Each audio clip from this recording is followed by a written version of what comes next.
Well, Australians spend more than $500 million on vitamins and supplements every year, but is it a waste of money? Superfood specialist Jason Bennett is here to give us the lowdown. Good morning, Jason. Good morning. Good morning. It is a standard early morning thing for me, certainly. I pull out my handful of different supplements and vitamins and gags I try to swallow them. Absolutely, yeah, absolutely. We throw them in. We're wanting to make sure we get enough vitamins and minerals, make sure that we're healthy and well, and we're told that we get them all in our bottles. So, yeah, that's a standard procedure. What's wrong with that? Well, there's nothing so much wrong with it, but it's whole foods, pretty much all researchers, doctors, foods, we know all the research shows us if you're wanting to get well, if you're wanting to get healthy and stay healthy, it's all about food and whole foods, getting foods in a whole food form. So What's not so much. Food? Well, a whole food is when you haven't processed it. When you process a food, like for instance, we've got some brown rice sitting here in a little container here.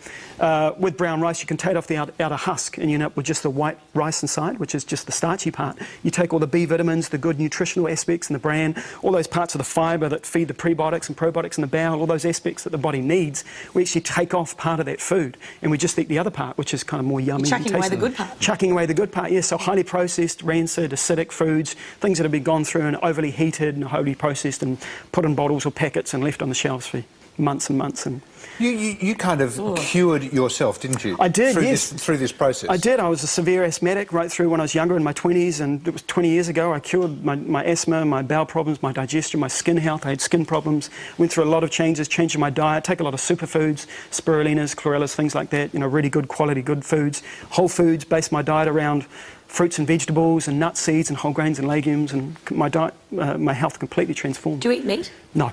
Gave up red meat at 18. Why? Interesting. Well, it's very constipating. It contains no fibre. One of the critical things lacking in our diet these days is enough fibre, working through the bowel, giving you regular bowel motions. 3 bowel motions a day is what you'd be aiming for. 3 regular bowel motions. A lot of people go 3? once. Who's got the time? 3. David's been that this morning, haven't you? Well, when it's when it's an easy natural bowel motion, you go really easily. It's very quick, you know, very painless, and you know it's a natural process. Kids go, of course, regularly, eat and eliminate. So you get that when you're increasing your fibre and when you're increasing things like raw and sprouted fermented foods and superfoods that feed your body the living digestive enzymes that we need to break our food down and to feed prebiotics. Can you rewind? Yep.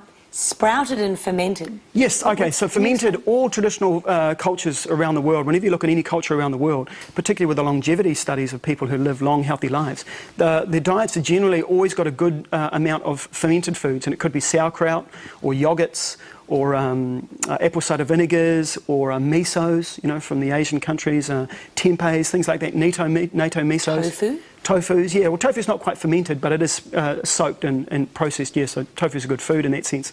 But there's always a sense of fermented foods, which is what we're missing, which is why I recommend for a lot of people to have apple cider vinegar first thing in the morning, some aloe vera juice, apple cider vinegar, lemon juice, squeeze it in, stimulates the body to start working in the morning. It's a great way to start. And Not raw, quite like peanut butter toast, though. It's very different. My wife was very ill. She was ill all the time. She was addicted to cheese, and I said to her, look, you know, she was always getting coughs and colds. I haven't had a cough or a cold or bug for 15 years. So, you know, you Get can off really... the cheese. It's got to be doing something for you. All right, so given that we are a nation that loves their vitamin pill, yes, is there such a thing as an okay one? I mean, because we are always going to look for the quick fix, aren't we? Yeah, the quick fix, and that is part of the problem. You know, if you're wanting to change your life, change your diet. That's the #1 golden rule. Get into more whole foods, natural foods. If you're wanting to take supplements, always go for a whole food base. So make sure you're taking something that is a natural whole food, you know, like your spirulinas or chlorellas, aloe veras, What's gingers. A chlorella? You know, yes. Chlorellas are microalgae, much like spirulina. Really good for the bowel and great source of vitamin D. A probiotic, is it? No, it's a natural superfood, but it's really rich in vitamin D, and vitamin D, of course, we're lacking. How do you get it? I've never seen that in the shop.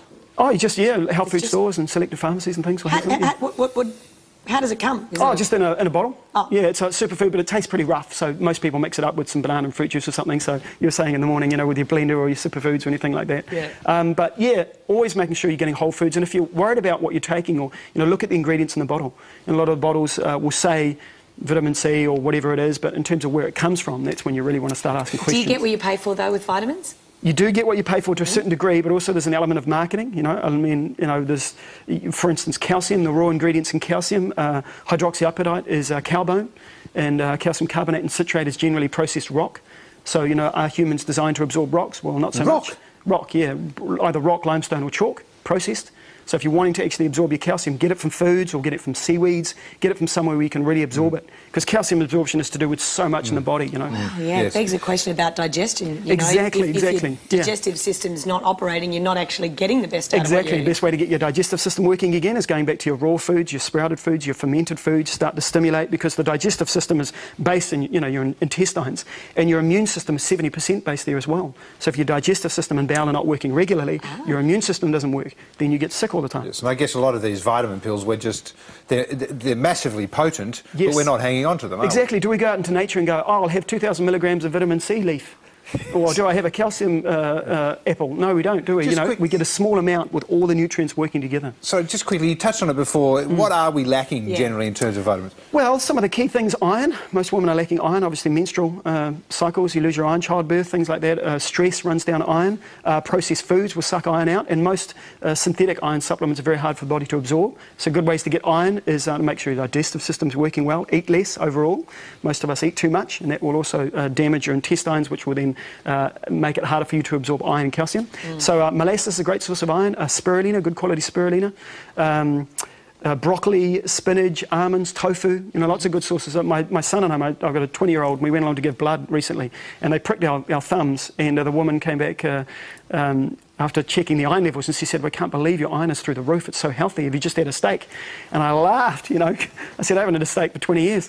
You know, I have a lot of spirulina, a lot of superfoods, a lot of green, you know, spinach and stuff." We're out of time. It's been terrific to talk to Yeah, you both. really interesting. Thank you very much for your time this Please, morning. thanks. All right.